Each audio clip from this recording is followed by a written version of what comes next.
কাঁঠালের বীজগুলো কাটা, পরিষ্কার করা আর রান্না করা সম্পূর্ণ ভিডিওটা আপনাদের কাছে A to Z শেয়ার করব। দেখতে থাকুন আমার ভিডিওটা। আসসালামু আলাইকুম। তো এখানে আমি অনেকগুলো কাঁঠালের বীজ নিয়েছি। বীজগুলোকে আমি কিভাবে কাটবো, একটা নিয়েছি সুপারি কাটা জাতিতে এখন একে একে 4-5টা এখানে দিয়ে আমি কেটে নেব। তো একে একে সবগুলো আমি দিয়ে দিলাম, দিয়ে কেটে নিলাম। তো দেখো এইভাবে একসঙ্গে কিন্তু সবগুলো বীজ কেটে নেওয়া যায়। তো ছুরি বা বটির সাহায্যে একটা একটা করে কাটতে হয়। তো সুপারি কাটা জাতি হলে এটাকে কিন্তু একসঙ্গে অনেকগুলো কেটে নেওয়া যায়, খুব সহজে খুব তাড়াতাড়ি হয়ে যায় সব কিছু।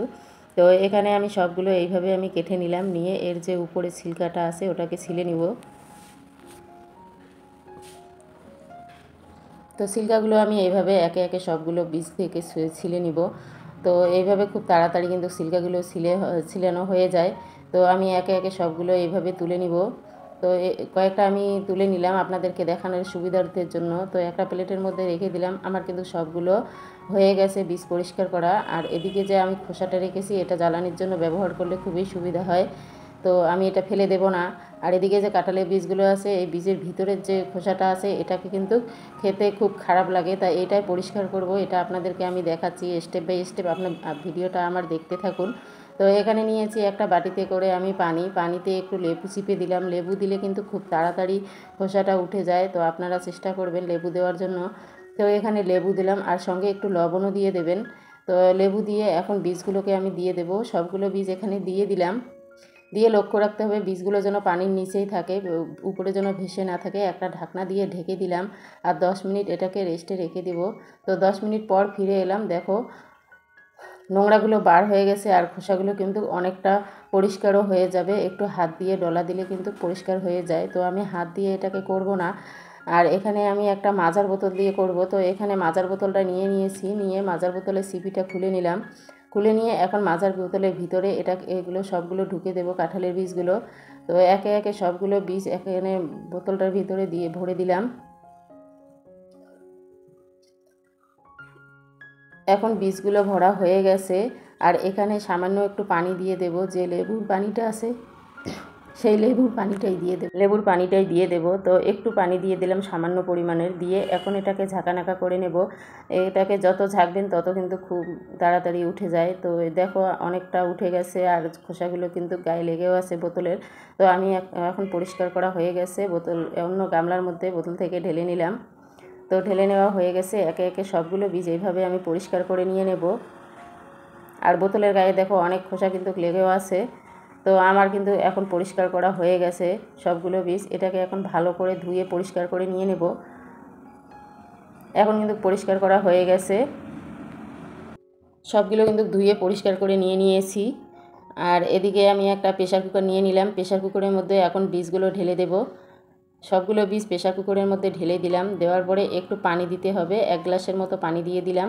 পানি দিয়ে ঢাকনা দিয়ে এটাকে এখন গ্যাসে বসিয়ে দিয়ে সিটি দিয়ে নিতে হবে। 3-4টে সিটি দিলে কিন্তু হয়ে যাবে সেদ্ধ। তো এখন কিন্তু আমি 2-3টা সিটি দিয়ে নিলাম। এখন হয়ে গেছে, গ্যাস থেকে নামিয়ে নিয়েছি। নামিয়ে নিয়ে এবার বীজগুলোকে একটা মিক্সি জারের মধ্যে ভরে নেব। তো এখন আমি মিক্সি জারের মধ্যে ভরে নিলাম। এইভাবে সবগুলোকে পেস্ট করে নিতে হবে। তো দু চামচের মতো এখানে দিয়ে দিলাম। দেওয়ার পরে এটাকে ঢাকনা দিয়ে মিক্সির জারে পেস্ট করে নিতে হবে। তো আমি একটু পানিও দিয়ে নিলাম, দিয়ে এখন পেস্ট করে নেব। এখন কিন্তু পেস্ট করা হয়ে গেছে। একটা গামলার মধ্যে এটাকে ঢেলে নেব পেস্টগুলোকে। এইভাবে সবগুলোই বীজ কিন্তু পেস্ট করে নিতে হবে। তো পেস্ট করা হয়ে গেছে, আবারও পানি দিয়ে একটা ব্যাটার তৈরি করে নেব। এভাবে একটা চামচের সাহায্যে সবগুলোকে গুলে নিয়ে নিলাম বীজগুলো।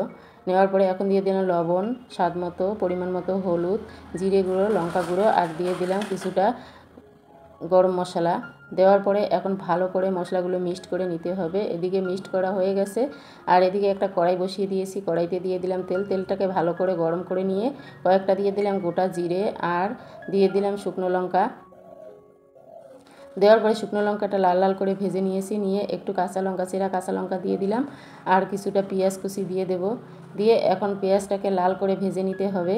তো এখন কিন্তু আমি লাল করে ভেজে নিয়েছি পেঁয়াজ আর কাঁচা লঙ্কাটাকে। আর এখানে নিয়েছি ইলিশ মাছের মাথা। তো ইলিশ মাছের মাথা দিয়ে রান্না করলে কিন্তু খুবই টেস্টি হয়।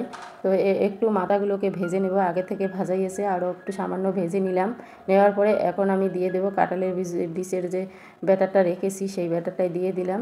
দেওয়ার পরে এটাকে ভালো করে কষিয়ে নিতে হবে। এটা ভালো করে কষালে কিন্তু অনেকটা ভালো হয়। তো এইভাবে আমি ভালো করে কষিয়ে নিলাম। নেওয়ার পরে আমি যে গামলাটা রেখেছি ওটাকে ধুয়ে পানিটা এখানে দিয়ে দিলাম। দেওয়ার পরে পানিটা যতক্ষণ না ফুটে যায় ততক্ষণ, এখন পানিটা ফুটে গেছে, দিয়ে দিলাম ধনিয়া পাতা। দেওয়ার পরে একটু পরে নামিয়ে নিতে হবে। তো আপনাদেরকে আমি দেখাচ্ছি কতটা সুন্দর হয়েছে ডালটা। কাঁঠালের বীজের ডাল কিন্তু একবার হলেও আপনারা বাড়িতে বানিয়ে ট্রাই করে দেখতে পারেন। এখন তো কাঁঠালের সিজন, তো সবার বাড়িতে কিন্তু কাঁঠালের বীজ সবসময় পাওয়া যায়। এইভাবে একবার তৈরি করে দেখতে পারেন। পুরো ভিডিওটা দেখার জন্য আপনাদেরকে অসংখ্য অসংখ্য ধন্যবাদ। আর ইউটিউব থেকে দেখলে চ্যানেলটাকে সাবস্ক্রাইব করে দেবেন, আর ফেসবুক থেকে দেখলে পেজটাকে ফলো করে দেবেন। Thank you.